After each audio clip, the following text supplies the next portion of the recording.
अभिवादन स्वीकार कीजिए ब्रजेश मिश्रा का और आप देखना शुरू कर चुके हैं द डिबेट। बहनों भाइयों, आज भारत की सर्वोच्च अदालत से फाइनली वर्शिप एक्ट मामले में लगातार जो पिटीशंस हो रही थी सर्वे की, उस सब पर हथौड़ा चल गया है। भारत की सर्वोच्च अदालत ने सब जगह इसको पर रोक लगा दी है और इसकी 8 हफ्ते बाद भारत सरकार इस पर जवाब देगी। उसके 4 हफ्ते बाद बाकी काउंटर एफिडेविट आएंगे और उसके बाद सुनवाई होगी। तब तक इसे कहीं भी इंटरटेन नहीं किया जाएगा। आज इस मसले की डिबेट और परिचर्चा को हम आगे बढ़ाते हैं। बहनों भाइयों, जब से पूर्व मुख्य न्यायाधीश जस्टिस चंद्रचूड़ ने वर्शिप एक्ट में सर्वे इत्यादि को अलाउ किया था, उसके पश्चात 10 ऐसे बड़े मामले सामने आए थे जहां पर पूजा स्थल अधिनियम 1991 के इतर जाकर वाद दाखिल किए गए और उन वाद के आधार पर सर्वे रिपोर्ट्स कोर्ट ने तलब की। कोर्ट के आदेश पर तकरीबन 10 ऐसे प्रकरण चल रहे हैं देश भर में जहां पर इस तरह के मामलों में सर्वे के आदेश हुए।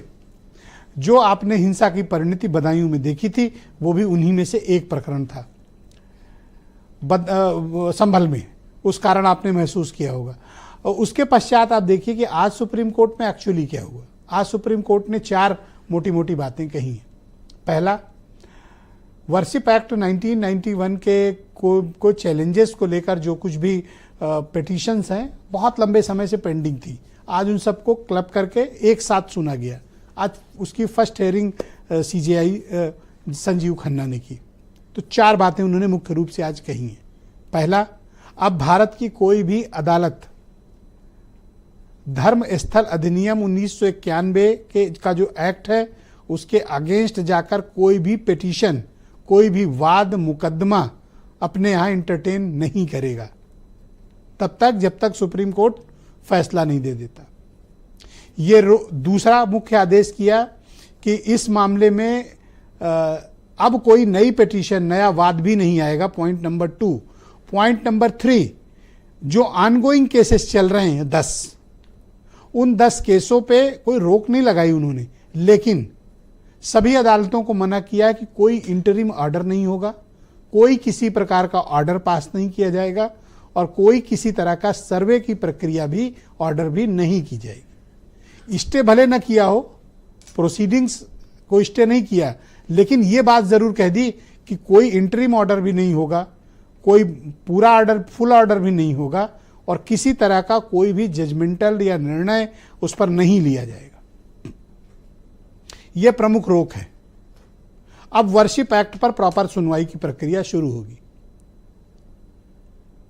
बहनों भाइयों, जब अयोध्या वाला प्रकरण पर फैसला आया था, उस फैसले के पश्चात कुछ और पिटीशंस आई थी। जब चंद्रचूड़, जस्टिस DY चंद्रचूड़ मुख्य न्यायाधीश थे, तब पूजा स्थल अधिनियम 1991 के जो प्रावधान थे उन पर सुनवाई करते हुए कोर्ट ने कहा कि ठीक है, आप मस्जिद या मंदिर या जो भी पूजा स्थल है उनका प्रारूप भले न बदल सकें, लेकिन हम सर्वे करने की इजाजत देते हैं। यानी एक वो विंडो जस्टिस चंद्रचूड़ के समय खुल गई थी जिसके कारण कोर्ट में पिटीशन अलाउ होने लगी थी। वरना कोई कारण नहीं था कि 1991 के बाद से इधर 2019-20 तक कोई प्रकरण ऐसे नहीं आते थे। लेकिन जैसे ही वो विंडो खुली जस्टिस चंद्रचूड़ के समय, उसी वक्त ये पिटीशंस आने लगी और सर्वाधिक चर्चित मामला आया था काशी विश्वनाथ के बगल में बनी हुई ज्ञानवापी मस्जिद, वहाँ का मामला आया था। वो पहला एक बड़ा हाईलाइटेड केस हुआ था और उसके बाद बैक टू बैक कई प्रकरण इसके 10 अब तक आ चुके और जो आपने वायलेंस देखा वो आपने संभल में देखा। तो अब कोई ऑर्डर नहीं हो सकता, कोई केसेस दाखिल नहीं हो सकते हैं, कोई इंटरिम ऑर्डर भी नहीं हो सकता, कोई सर्वे भी नहीं हो सकता।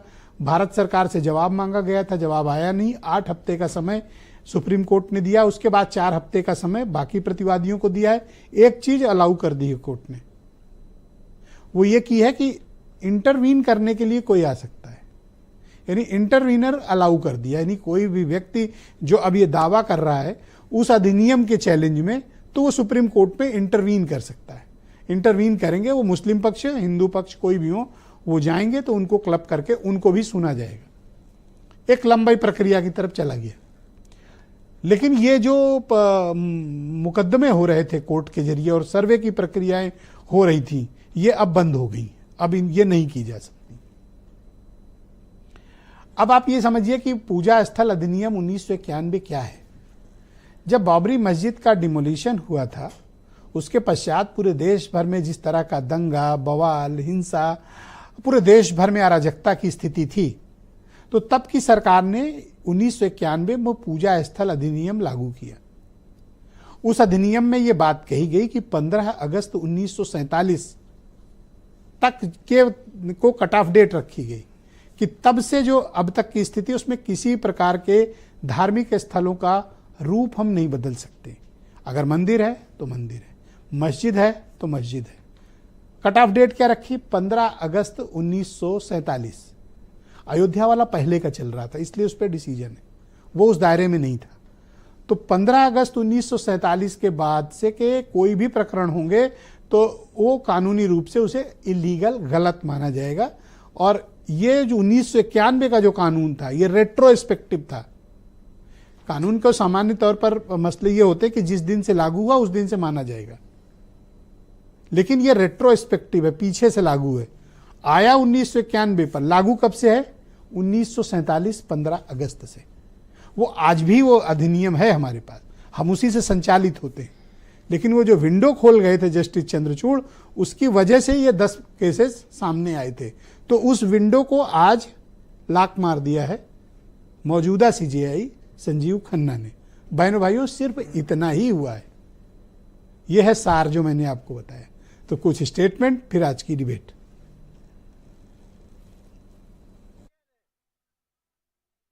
एक तरफ ये कानून रिलीजियस कैरेक्टर की जांच करने की छूट देता है, यानी सर्वे करने की छूट देता है, लेकिन ये कानून हमने इसलिए चैलेंज किया हुआ है, ये कोर्ट का दरवाजा बंद कर देता है। ये बाबर, हुमायूं, तुगलक, गजनी, गोरी के इल्लीगल काम को लीगलाइज करता है।